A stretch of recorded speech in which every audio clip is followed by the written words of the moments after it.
Hello everyone, this is Caleb DeLon, the creator of BecomeThoroughlyEquipped.com, as well as Thoroughly Equipped, the comprehensive guide to apologetics.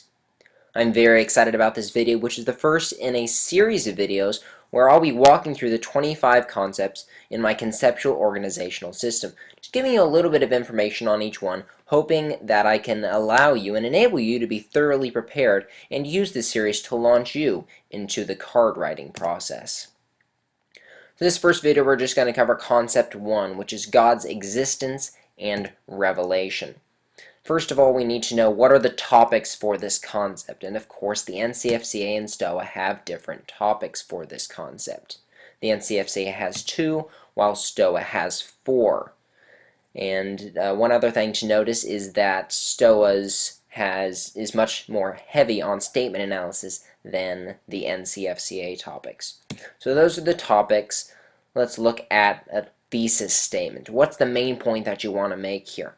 Well, because it's God's existence and revelation, you're going to want to say something about each of those. So here's what I came up with. There are many reasons to believe God exists. He has revealed himself to us through general and special revelation. So the first sentence deals with God's existence, while the second with his revelation to us. So you can use that, tweak it, or totally replace it, whatever you want to do. Organization. How should we organize the information that we gather, and what possible outlines could we use? Well, one suggestion for an outline is point 1, God exists.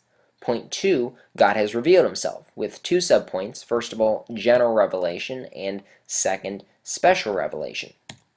Another suggestion, which is geared more towards statement analysis, is point 1, what does the statement mean? Point 2, God exists. And under point 2, then having 2 subpoints, the biblical support for God's existence, and then the non-biblical or extra-biblical support for God's existence. And then point 3, that God has revealed himself. The main difference between these 2 suggested outlines is that the first suggestion has more emphasis on God's revelation of himself, while the second suggestion puts more emphasis on the support for God's existence. What are a couple resources that you could look at? Well, first of all, in books, one great book is The Knowledge of the Holy by A.W. Tozer, specifically Chapter 1.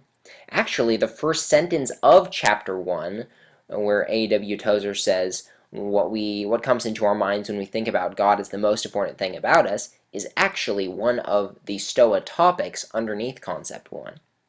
Another place to look is Systematic Theology by Wayne Grudem. Couple websites that you can go and look at, and because you probably don't want to type the really long URL into your browser, I put some shortened URLs in brackets immediately after them, and you can type those in and it'll take you right to the websites. Couple verses you could also look at, and I'll just let you pause the video. I'm not going to spend much time on those. So that is a very quick overview of Concept 1. I hope that it has allowed you to become a little bit more thoroughly prepared in your writing process for Concept 1. I hope that this series is going to be incredibly beneficial to you as you work on preparing all of your cards so that you can truly be thoroughly equipped. God bless.